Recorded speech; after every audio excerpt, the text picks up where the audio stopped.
3-4 октября 1993 года, 27 лет назад, у стен Верховного Совета в Москве, у телестанции, телестудии Останкино, Ельцинская хунта из танков расстреляла советскую власть, советскую конституцию.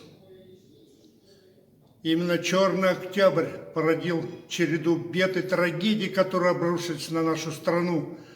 От войны в Чечне до разрушения народного хозяйства, от многих национальных конфликтов на постсоветском пространстве.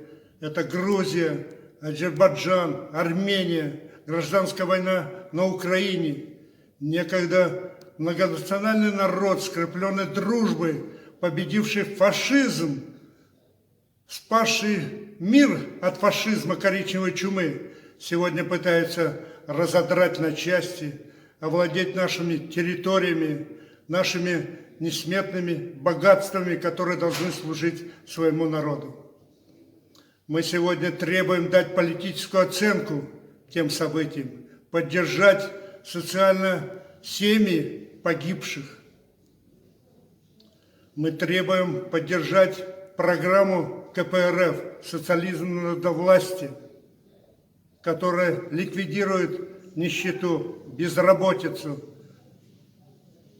вернет социальные гарантии. Мы помним защитников советской Родины, советской Конституции. Мы всегда их будем помнить. Но помним и тех, кто совершил преступление.